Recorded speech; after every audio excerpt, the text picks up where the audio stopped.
നമസ്കാരം. വത്തിക്കാൻ ഡയറിയിലേക്ക് സ്വാഗതം. പ്രധാന തലക്കെട്ടുകൾ. രോഗികൾക്കരികിലെ മാലാഖമാരുമായി മാർപ്പാപ്പയുടെ കൂടിക്കാഴ്ച. പീഡിതരുടെ സഭയ്ക്ക് സാന്ത്വനവുമായി aid to the church in need. ഭൂമിയിൽ ഹരിതം തളർപ്പിക്കുന്ന ലൗദാത്തോ സിയുടെ 5 വർഷങ്ങൾ.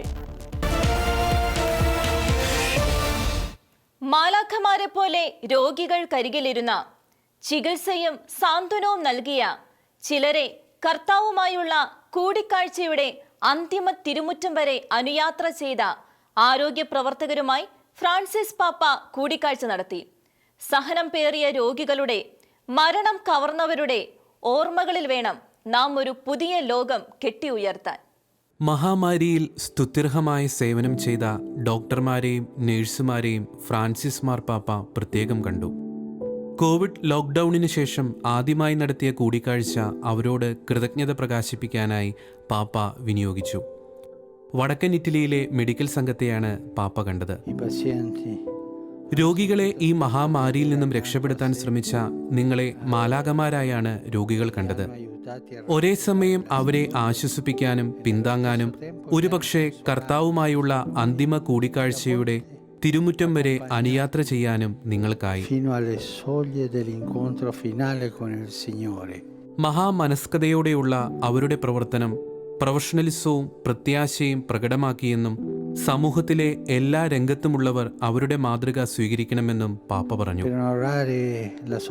രോഗത്താൽ പീഡിതരായവരെയും അതിനടിപ്പെട്ട് മൃത്യുവിന് ഇരയായവരെയും പ്രത്യേകിച്ച് മുതിർന്നവരെ മറക്കാതിരിക്കാനും അവരുടെ ജീവിതാനുഭവങ്ങൾ പിന്തുടരാനുമായി നമുക്ക് പുതിയ നാളെ നിർമ്മിച്ചെടുക്കേണ്ടതുണ്ട്. ഇതിന് എല്ലാവരുടെയും പ്രതിബദ്ധതയും ശക്തിയും ആത്മസമർപ്പണവും ആവശ്യമുണ്ട്. മഹാമാരിയുടെ ഏറ്റവും കഠിനമായ നിമിഷങ്ങളെ യൂറോപ്പ് അതിജീവിച്ചുവെങ്കിലും ഈ പകർച്ചവ്യാധിക്കെതിരെ നിലവിലുള്ള സുരക്ഷാ ക്രമീകരണങ്ങൾ പരമാവധി പാലിക്കാൻ യൂറോപ്യൻ ജനതയോട് പാപ്പ അഭ്യർത്ഥിച്ചു. കൊറോണ വൈറസ് സുരക്ഷാ ക്രമീകരണങ്ങൾക്കനുസൃതമായി വിശുദ്ധ പത്രോസിന്റെ ചത്തുരത്തിൽ ക്രമമനുസരിച്ച് ഇടം കണ്ടെത്തിയ തീർത്ഥാടകരോടൊപ്പം ഫ്രാൻസിസ് പാപ്പ യാമപ്രാർത്ഥന നടത്തി. മഹാമാരി ശ്രദ്ധയിലേക്ക് കൊണ്ടുവന്ന 2 കാര്യങ്ങളെക്കുറിച്ച് പാപ്പ ധ്യാനിച്ചു. 1. അഭയാർത്ഥികൾ. UN ലോക അഭയാർത്ഥി ദിനത്തോടനുബന്ധിച്ചായിരുന്നു ഇത്. അഭയാർത്ഥികൾക്ക് വേണ്ട സുരക്ഷയൊരുക്കേണ്ട ആവശ്യകത കൊറോണ വൈറസ് ദുരന്തം ഉയർത്തിക്കാട്ടിയിരിക്കുന്നു. അവരുടെ അന്തസ്സും സുരക്ഷയും ഉറപ്പാക്കേണ്ടതുണ്ട്.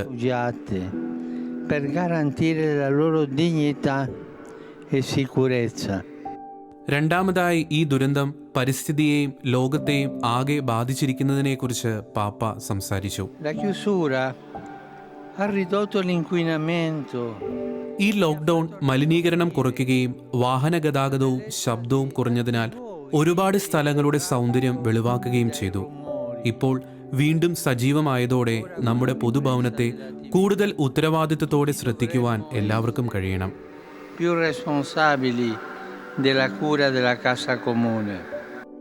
ഭയപ്പെടേണ്ട എന്ന സുവിശേഷ വചനത്തെക്കുറിച്ച് പാപ്പ എടുത്തു പറഞ്ഞു.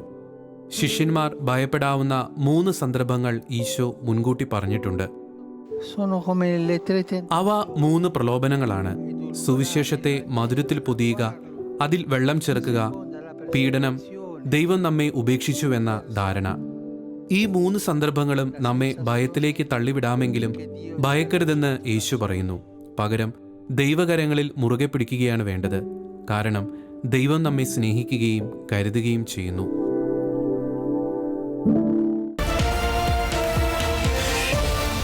വെനസ്വേലയുടെ ബിഷഗ്വരൻ ജോസ് ഗ്രിഗോറിയോ ഹെർണാണ്ടസ് വാഴ്ത്തപ്പെട്ടവനാകുമ്പോൾ ആദരിക്കപ്പെടുന്നത് പാവങ്ങൾക്ക് കരുതൽ നൽകിയ അൽമായ സുവിശേഷ വേല കൂടിയാണ്. യൂറോപ്പിലെയും തെക്കൻ അമേരിക്കയിലെയും 4 ധന്യരാണ് വാഴ്ത്തപ്പെട്ടവരായി ഉയരുന്നത്.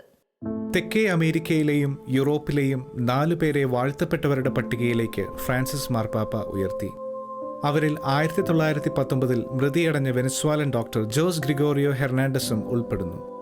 വിശുദ്ധ പദവിയിലേക്ക് ഒരു പടവും മാത്രം ശേഷിക്കുന്ന ആദ്യ വെനസ്വേലനാണ് അദ്ദേഹം.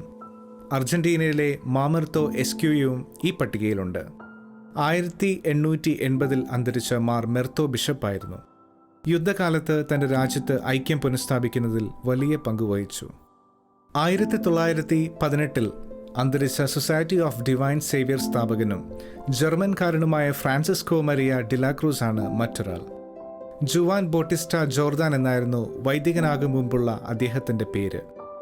വടക്കൻ ഇറ്റലി പട്ടണമായ ഷിയവെന്നയിൽ 2000 സാത്താൻ സേവകരാൽ രക്തസാക്ഷിയായ വിശ്വാസസാക്ഷി മരിയ ലോറ മെറ്റിനിയാണ് വാഴ്ത്തപ്പെട്ടവരുടെ ഗണത്തിലേക്കുയരുന്ന 4മത്തെയാൾ. മരിയ ലോറ കന്യാസ്ത്രീയായിരുന്നു. മെക്സിക്കനായ Gloria Maria de Jesus Elizondo ഗാർസിയയെ ദൈവദാസ പദവിയിലേക്കും ഉയർത്തി. ഗ്ലോറിയ 1966 അന്തരിച്ചത്. Venezuelan doctor Jose Gregorio Hernandez 1864 മുതൽ 1919 വരെയാണ് ജീവിച്ചിരുന്നത്. തൻ്റെ രാജ്യത്തിൻ്റെ ഐക്യത്തിൽ നിർണായകമായ പങ്കുവഹിച്ചു. വത്തിക്കാൻ സ്റ്റേറ്റ് സെക്രട്ടറി കർദിനാൾ പിയത്രോ പെരോളിൻ പറയുന്നു, രാജ്യമാകെ അദ്ദേഹത്തെ അംഗീകരിക്കുകയും സ്നേഹിക്കുകയും ചെയ്യുന്നു. എല്ലാ വെനസ്വാലൻ ജനതയെയും ഇന്നത്തെ കഠിന വിഭജനത്തിൻ്റെ നിമിഷങ്ങളിൽ അനുയാത്ര ചെയ്യാനും യോജിപ്പിക്കാനും കഴിയുന്ന ഘടകമാണ് അദ്ദേഹം.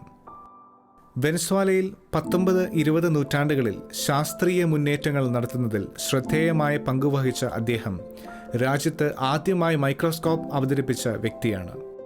ബെർലിനിലും പാരീസിലും പഠനം പൂർത്തിയാക്കിയ ശേഷം കാരക്കാസിൽ എക്സ്പെരിമെൻ്റൽ ഫിസിയോളജിക് ലബോറട്ടറി സ്ഥാപിച്ചതും അദ്ദേഹമാണ്. അതുപോലെ തന്നെ താൻ പഠിപ്പിച്ചിരുന്ന വെനസ്വാലയുടെ സെൻട്രൽ യൂണിവേഴ്സിറ്റിയിൽ പുതിയ കോഴ്സുകൾക്ക് വേണ്ട വിഭവങ്ങൾ തേടിപ്പിടിക്കുന്നതിൽ ബദ്ധശ്രദ്ധനായിരുന്നു. കാരക്കാസിലെ അപ്പോസ്തോലിക് അഡ്മിനിസ്ട്രേറ്റർ കർദിനാൾ ബെൽത്താസർ പൊറാസ് പറയുന്നു, അദ്ദേഹം ദരിദ്രർക്ക് വേണ്ടി ജീവിക്കുകയും മരിക്കുകയും ചെയ്തു. ഞങ്ങളുടെ രാജ്യത്ത് അഗാധമായ കുഴപ്പകാലത്ത് ജനങ്ങൾക്കിടയിൽ വിദ്വേഷവും വിഭജനവും വിതയ്ക്കപ്പെട്ടിരിക്കെ അനുകരിക്കാവുന്ന മാതൃകയായി അദ്ദേഹം ജീവിച്ചു.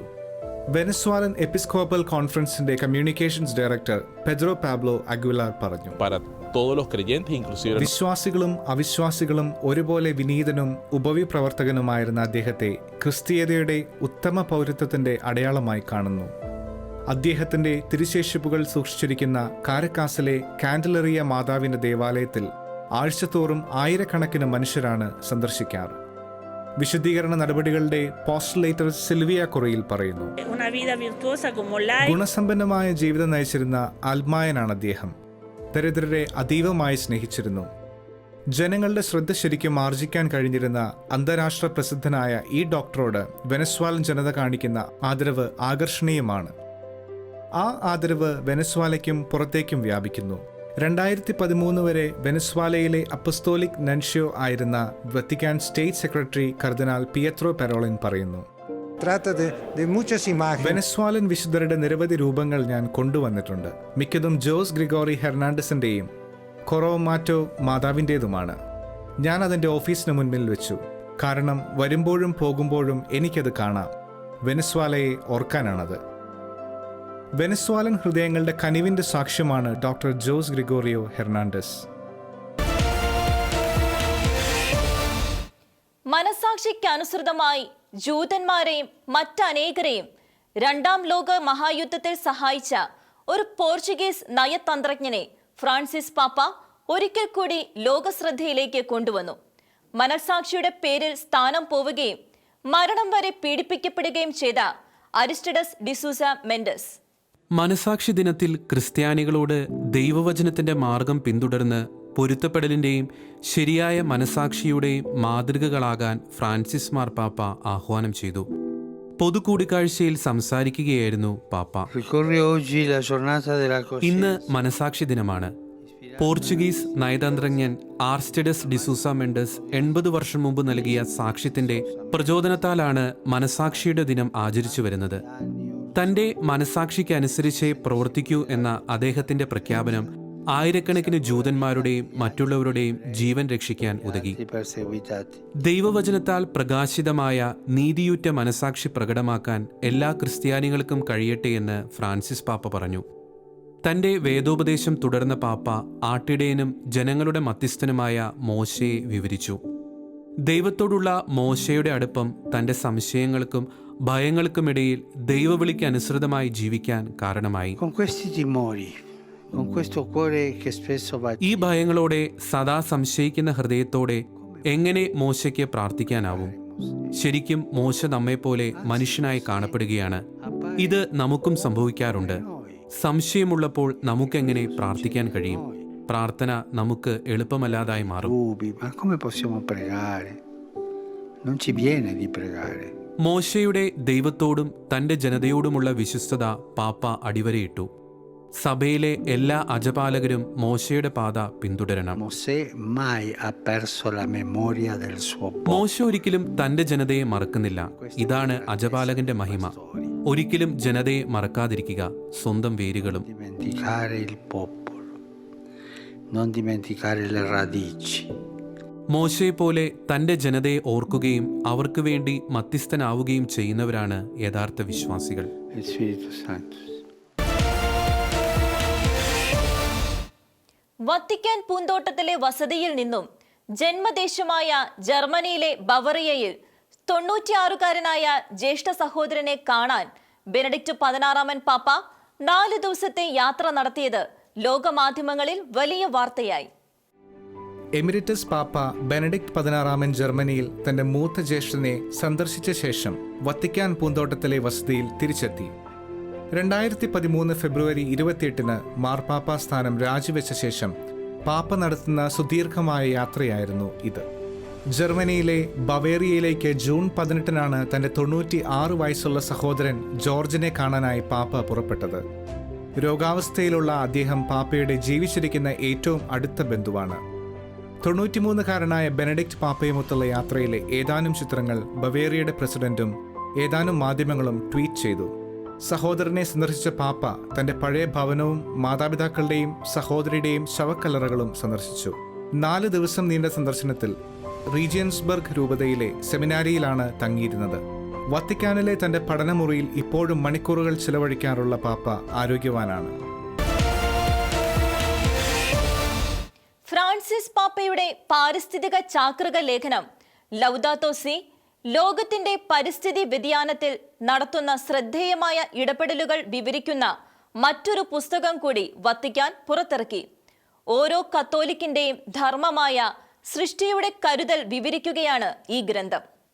ഫ്രാൻസിസ് മാർപ്പാപ്പയുടെ ചാക്രിക ലേഖനമായ ലൗദാത്തോ സിയിൽ നിന്നും പ്രചോദനം ഉൾക്കൊണ്ടുകൊണ്ട് സമഗ്ര പരിസ്ഥിതിയും സൃഷ്ടിയുടെ കരുതലും വളർത്താൻ വിശ്വാസത്തെ പ്രവൃത്തിപഥത്തിലേക്ക് കൊണ്ടുവരണമെന്ന് കത്തോലിക്ക സഭ ആഹ്വാനം ചെയ്തു. ഇതിനുള്ള മാർഗരേഖകളടങ്ങുന്ന 200 പേജ് വരുന്ന പുസ്തകം വത്തിക്കാൻ പുറത്തിറക്കി. കത്തോലിക്ക സ്ഥാപനങ്ങൾ ലോകമെമ്പാടും ചെയ്യുന്ന ഉദ്യമങ്ങൾ ലൗദാത്തോ സി എന്ന ചാക്രിക ലേഖനത്തിന്റെ 5ാം വാർഷികത്തിൽ പുസ്തകം വിവരിക്കുന്നു. ഉദാഹരണത്തിന്, ബ്രസീലിയൻ ബിഷപ്പുമാർ അമ്മമാരെ കുഞ്ഞ് ജനിക്കുമ്പോൾ മാത്രമല്ല ഗർഭകാലത്തുടനീളം സഹായിക്കുന്നു. ഭക്ഷണത്തിനും ജലം പാഴാക്കുന്നതിനുമെതിരെ ഒട്ടേറെ നിർദ്ദേശങ്ങൾ ഇതിലുണ്ട്. ലോകത്തെ ഏറ്റവും ദരിദ്രമായ പ്രദേശങ്ങളിൽ തൊഴിലവസരങ്ങൾ ഉണ്ടാക്കാൻ വികസന പ്രവൃത്തികൾ നടപ്പാക്കുന്ന സഹേലിലെ ജോൺ പോൾ II ഫൗണ്ടേഷന്റെ പ്രവർത്തനങ്ങളെക്കുറിച്ച് പുസ്തകം വിവരിക്കുന്നു. വത്തിക്കാൻ സ്റ്റേറ്റ് റിലേഷൻസിന്റെ സെക്രട്ടറി റിച്ചാർഡ് ഗലഗർ പുസ്തകം അവതരിപ്പിച്ചു. ലൗദാത്തോ സിയുടെ അവസാന ഭാഗത്ത് നാം എന്ത് ചെയ്യണമെന്ന ശീർഷകത്തിലുള്ള കാര്യങ്ങൾക്ക് ഉത്തരം കണ്ടെത്താനാണ് പുസ്തകത്തിന്റെ ശ്രമം. ഗാർഹിക സാമ്പത്തിക കാര്യങ്ങൾ മുതൽ അന്താരാഷ്ട്ര സമൂഹത്തെക്കുറിച്ച് വരെ വ്യാപിക്കുന്ന വിഷയങ്ങളാണ് ഇതിൽ ഉൾപ്പെടുത്തിയിരിക്കുന്നത്. സമഗ്ര മാനവ വികസന കാര്യാലയത്തിന്റെ സെക്രട്ടറി ബ്രൂണോ മരിയ ദുഫെ പറയുന്നു, എങ്ങനെ ലൗദാത്തോ സി പ്രായോഗികമായി നടപ്പാക്കാമെന്ന അന്വേഷണമാണിത്. നമ്മുടെ പൊതുഭവനത്തിനു വേണ്ടിയുള്ള കൂട്ടായ യാത്ര. ലൗദാത്തോ സിയുടെ 5 വർഷങ്ങൾക്ക് ശേഷം എന്ന ഈ രേഖ ബോധനശാസ്ത്രത്തിന് സംഭാവനയായി മാറും. കത്തോലിക്ക വിദ്യാഭ്യാസ സ്ഥാപനത്തിന്റെ സെക്രട്ടറി വിൻസെൻസോ സാനി പറയുന്നു, നിരവധി കത്തോലിക്ക സ്കൂളുകളിൽ ചെറുതും വലുതുമായ പ്രവൃത്തികൾ ക്ലാസ്സിലും വീട്ടിലും എങ്ങനെ ചെയ്യാമെന്ന് പഠിപ്പിക്കുകയാണ്. കാരിത്താസ് ഇന്റർനാഷണലിന്റെ സെക്രട്ടറി ജനറൽ അലോഷ്യസ് ജോൺ പറയുന്നു, ചെറുകിട കൃഷിക്കാർ അമിതമായി രാസവളം ഉപയോഗിക്കുന്നതിനെതിരെ പുതിയ അറിവും പരിചയവും നൽകാൻ കാരിത്താസ് ഇന്ത്യയും കാരിത്താസ് ഏഷ്യയും പ്രവർത്തിച്ചു വരുന്നു. ബുർക്കിന ഫാസോയിലെ ജനതയ്ക്ക് കുടിവെള്ളം എത്തിക്കാനുള്ള വലിയ പ്രവർത്തനവും നടന്നുവരുന്നു. വത്തിക്കാൻ സിറ്റി സ്റ്റേറ്റ് ഗവർണറേറ്റിന്റെ സെക്രട്ടറി ജനറൽ ഫെർണാണ്ടോ വെർഗസ് പറയുന്നു, ഞങ്ങൾ മാലിന്യങ്ങൾ പുനഃസംസ്കരണം ചെയ്യാനും ഹരിത ഇടങ്ങൾ സൃഷ്ടിക്കാനും വെള്ളവും ഊർജവും പാഴാക്കാതിരിക്കാനുമുള്ള ഉദ്യമങ്ങൾ ആരംഭിച്ചു. ആവർത്തനാർഹ ഊർജ്ജ സ്രോതസ്സുകൾ വികസിപ്പിക്കാനും ഗ്രീൻ ഹൗസ് ഗ്യാസ് എഫക്റ്റ് ഒഴിവാക്കാനും ശ്രമങ്ങൾ തുടരുന്നു. വൈദ്യുത ഗതാഗതം പ്രോത്സാഹിപ്പിക്കുക വഴി പാരിസ്ഥിതിക മലിനീകരണം കുറയ്ക്കാനും പരിസ്ഥിതി സൗഹൃദ കീടനാശിനികളും വളങ്ങളും ഉപയോഗിച്ച് ഭൂമിയോടും അതിൻ്റെ ഫലങ്ങളോടും ആദരവ് പ്രകടിപ്പിക്കാനും ഞങ്ങൾ ശ്രമിച്ചു വരുന്നു. സമഗ്ര പരിസ്ഥിതിക്ക് വേണ്ടി കത്തോലിക്ക ഇതര സ്ഥാപനങ്ങൾക്ക് സുദൃഢമായി നടപ്പിലാക്കാവുന്ന മികച്ച ആശയങ്ങൾ രേഖയിലുണ്ട്. ലോകത്തെ 139 രാജ്യങ്ങളിൽ സഭയ്ക്കായി എന്നും കീറുമുറിക്കപ്പെടുന്ന വിശ്വാസികളുടെ സഹായത്തിനെത്തുകയാണ് aid to the church in need. വിശ്വാസത്തിന്റെ ഈറ്റിലങ്ങളിൽ എളുപ്പം മുറിവേൽക്കാവുന്നവർക്ക് വേണ്ടി അവർ പ്രാർത്ഥനയിൽ പൊതിഞ്ഞ ധനസഹായം എത്തിക്കുന്നു. ഇറാഖിൽ ഇസ്ലാമിക സ്റ്റേറ്റ് തകർന്നതിനെ തുടർന്ന് തിരികെ വന്ന ക്രിസ്ത്യൻ ജനതയ്ക്ക് €1 കോടി സഹായധനമായി aid to the church in need അനുവദിച്ചു. 6000 ഭവനങ്ങൾ നിർമ്മിച്ചതിനു പുറമെ ദേവാലയങ്ങൾ പുതുക്കിപ്പണിയാനാണ് ഈ സഹായം വിനിയോഗിക്കുന്നത്. ഇറാഖിലെ ഏറ്റവും വലിയ ക്രിസ്തീയ ദേവാലയമായ ക്വാറഗോഷിലെ അൽത്താഹീറ കത്തീഡ്രൽ പുതുക്കിപ്പണിയും. Aid to the church in need കഴിഞ്ഞ വർഷം 139 രാജ്യങ്ങളിൽ 5230 പ്രൊജക്റ്റുകളാണ് നടപ്പാക്കിയത്. ACN പ്രസിഡന്റ് കർദിനാൾ മൗറോ പിയാസെൻസ പറയുന്നു, ഞങ്ങളുടെ ശ്രദ്ധേയമായ സവിശേഷത ഇത് ആജപാലന പിന്തുണയാണെന്നുള്ളതാണ് പീഡിത സഭയ്ക്കുള്ളത്. വെറും സഹായധനം മാത്രമല്ല, പ്രാർത്ഥനയിലൂടെയുള്ള ഐക്യവും ഉപവിയുമാണ്. ഈ രീതിയിലാണ് aid to the church in need പ്രവർത്തിക്കുന്നത്. ACN ഇപ്പോൾ 3,30,000 പേരെയും സ്ഥാപനങ്ങളെയും സഹായിക്കുന്നുണ്ട്. €10.6 കോടി സംഘടന ചെലവഴിച്ചു കഴിഞ്ഞു. പീഡനമനുഭവിക്കുന്ന ക്രിസ്ത്യാനികളെ സഹായിക്കുന്നതിലാണ് ACN ശ്രദ്ധ കേന്ദ്രീകരിക്കുന്നത്. 40 രാജ്യങ്ങളിലെ 20 കോടി വിശ്വാസികൾക്ക് സ്വതന്ത്രമായി അവരുടെ വിശ്വാസം ആചരിക്കാൻ കഴിയുന്നില്ല. ഉദാഹരണത്തിന് നൈജീരിയ, കാമറൂൺ, ബർക്കിന ഫാസോ എന്നീ രാജ്യങ്ങളിൽ jihadist യാഥാസ്ഥികതയും ഭീകരതയും നടമാടുകയാണ്.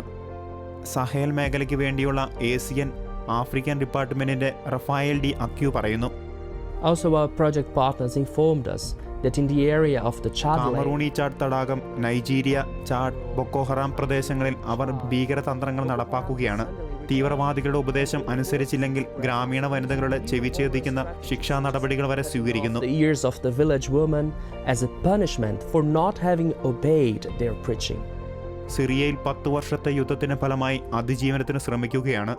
ACN project director Regina Lynch പറയുന്നു, Christians have a right to stay in their ക്രിസ്ത്യാനികൾക്ക് സ്വന്തം നാട്ടിൽ നിലനിൽക്കാനുള്ള അവകാശമുണ്ട്.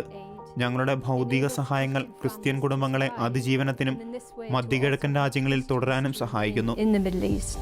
The situation of our brothers വിശ്വാസത്തിന്റെ ഈ ഈറ്റിലത്തിൽ ഞങ്ങളുടെ സഹോദരീ സഹോദരന്മാർ എളുപ്പം മുറിവേൽക്കാനാവുന്നവരായി മാറി.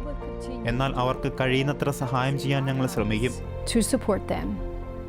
ലോകത്തിന്റെ പല ഭാഗങ്ങളിലായി 10 വൈദികരിൽ ഒരാളുടെ അജപാലന ശുശ്രൂഷയ്ക്കും ജീവിതത്തിനും സാമൂഹിക പ്രവർത്തനത്തിനും സഹായം എത്തിക്കാനും 7 സെമിനാരി വിദ്യാർത്ഥികളിൽ ഒരാൾക്ക് വീതം രൂപീകരണത്തിനുള്ള സഹായം നൽകാനും ACNന് കഴിയുന്നുണ്ട്. യുദ്ധമേഖലയിലും ചേരികളിലും ഏകാന്ത സ്ഥലങ്ങളിലും ദുരിതമനുഭവിക്കുന്നവരെ സഹായിക്കാൻ 13,000 പ്രവർത്തകരെയാണ് ACN നിയോഗിച്ചിരിക്കുന്നത്. മഹാമാരിയിൽ കഠിന ദുരന്തം പേറേണ്ടി വന്നവർക്ക് സഹായം നൽകുന്നതിലാണ് ACNന്റെ മുൻഗണന.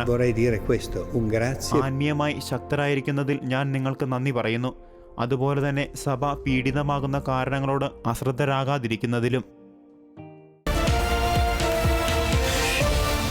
സാമൂഹ്യ പ്രതിബദ്ധതയുള്ള സാങ്കേതിക വിദ്യകൾ വികസിപ്പിക്കുന്ന ഒരു സംഘം വിഷണറി യുവാക്കൾ മഹാമാരിയുടെ ദുരന്തങ്ങളെ 10-20 വർഷം കൊണ്ട് എങ്ങനെ മറികടക്കാമെന്ന് ചിന്തിക്കുകയാണ്.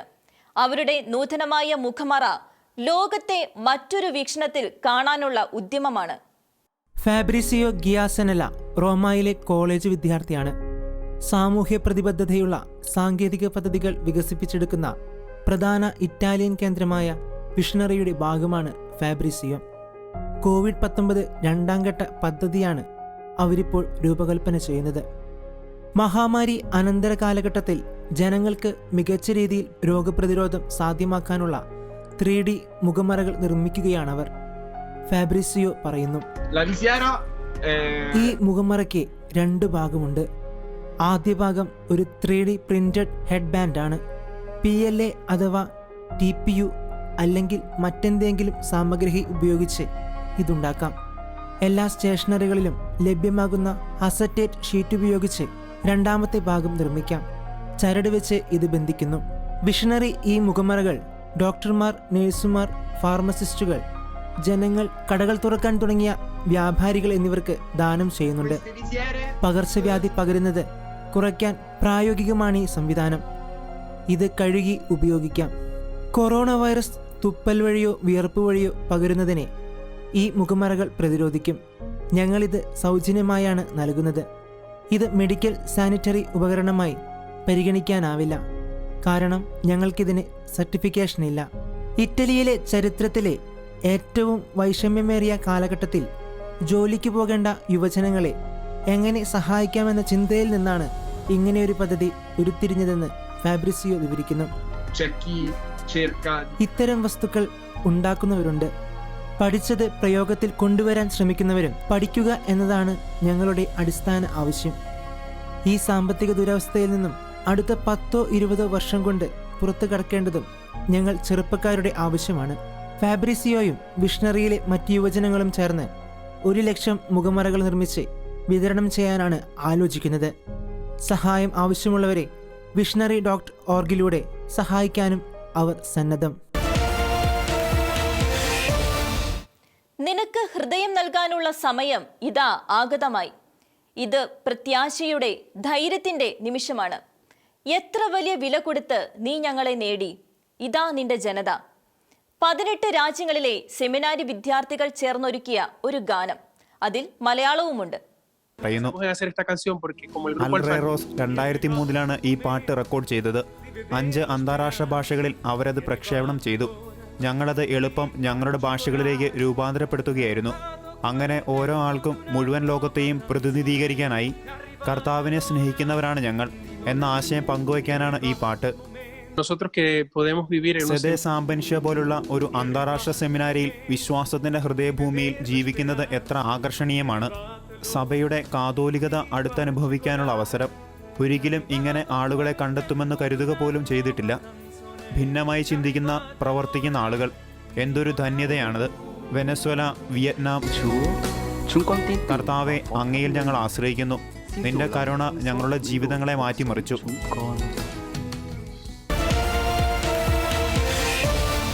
റഫേലിനെ തൊട്ടറിയുകയാണ് റോമ ജനത. മാനവരാശിക്ക് ഒരു നവോത്ഥാനമായി, ജീവസുറ്റ ഒരു ഓർമ്മയായി റഫേൽ വീണ്ടും. റാഫേലിന്റെ അതുല്യ കൃതികൾ ഒരിക്കൽ കൂടി സനാതന നഗരത്തിന്റെ പ്രദർശന കാഴ്ചയായി. മാസങ്ങൾ നീണ്ടുനിന്ന ക്വാറന്റൈനു ശേഷം റാഫെല്ലോ എക്സിബിഷൻ റോമിൽ പുനരാരംഭിച്ചു. എക്സിബിഷൻ ഒരുക്കുന്നത് റോമിലെ സ്കുഡറി ദെൽ ക്വിനയിലാണ്. മുമ്പൊരിക്കലും റാഫേലിന്റെ ഇത്രയും വലിയ പ്രദർശനം ഒരുക്കിയിട്ടില്ല. ഇറ്റാലിയൻ ചരിത്രത്തിലെ സുവർണ നിമിഷമായ നവോത്ഥാന കാലത്തെ മഹാനായ ചിത്രകാരന്റെ പെയിന്റിങ്ങുകൾ ഇറ്റലി വീണ്ടും ലോകത്തിനായി തുറക്കപ്പെടുന്നതിന്റെ അടയാളമായി. ഈ ചിത്രകാരന്റെ 500ാം ചരമവാർഷിക ആഘോഷത്തിന്റെ ഭാഗമായാണ് പ്രദർശനം ഒരുക്കിയിരിക്കുന്നത്. പ്രദർശനമൊരുക്കിയ സ്കുഡറി ദെല്ലിന്റെ പ്രസിഡന്റ് മരിയോ ഡി സിമോണി പറയുന്നു, ഞങ്ങൾ പുനരാരംഭിക്കുകയാണ് ഇറ്റാലിയൻ ചരിത്രത്തിലെ അതിമഹാനായ ചിത്രകാരന്റെ എക്സിബിഷനോടെ. 500 ആണ്ടുകൾക്ക് ശേഷം റാഫേലിന്റെ ചിത്രങ്ങളിലൂടെ ഒരിക്കൽ കൂടി ലിയോ 10 പാപ്പ, കർദിനാൾമാരായ Giulio de Medici, Luigi de Rossi എന്നിവരുമായി നിൽക്കുന്ന ഛായാചിത്രങ്ങൾ റാഫേലിന്റെ അതുല്യ കൃതികളാണ്. സ്ത്രീയുടെ ഛായാചിത്രമായ ലാ വെലേറ്റ, വീനസിന്റെ രൂപത്തിലുള്ള സ്ത്രീയുടെ ഛായാചിത്രം, ബെൽഡാസറെ, ക്ലാസിഗ്ലിയോൺ, ഗ്യൂലിയോ II എന്നിവരുടെ ഛായാചിത്രം തുടങ്ങിയവയും പ്രദർശനത്തിലുണ്ട്.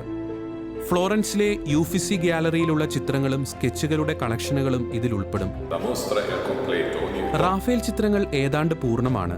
മാർച്ച് 8 എക്സിബിഷൻ നിർത്തിവെച്ചപ്പോൾ 150ഓളം ചിത്രങ്ങൾ റോമിൽ തന്നെ വെച്ചിട്ട് പോകുവാൻ ഞങ്ങൾ തീരുമാനിച്ചു. ഇതേ ഐക്യദാർഢ്യമാണ് യൂറോപ്പിലെ മറ്റു മ്യൂസിയങ്ങളുമായും എല്ലായിടവുമുള്ള മ്യൂസിയങ്ങളുമായും ഞങ്ങൾക്കുള്ളത്. 200-ലധികം കളക്ഷനുകൾ അണിനിരത്തിയിട്ടുള്ള പ്രദർശനം കാണാൻ വളരെ കർശനമായ ആരോഗ്യ സുരക്ഷാ നിയന്ത്രണങ്ങളാണ് ഏർപ്പെടുത്തിയിട്ടുള്ളത്. ഓഗസ്റ്റ് 30 വരെ പ്രദർശനം നീണ്ടു നിൽക്കും. 500 വർഷങ്ങൾക്ക് ശേഷവും റാഫേൽ കലാഹൃദയങ്ങളിൽ ഉണ്ടാക്കുന്ന സ്വാധീനങ്ങൾക്ക് പ്രദർശനം സാക്ഷിയാകും. വത്തിക്കാൻ ഡയറിയുടെ ഈ എപ്പിസോഡ് ഇവിടെ പൂർണ്ണമാകുന്നു. വീണ്ടും അടുത്തയാഴ്ച ഇതേ ദിവസം ഇതേ സമയം. നന്ദി, നമസ്കാരം. Shh.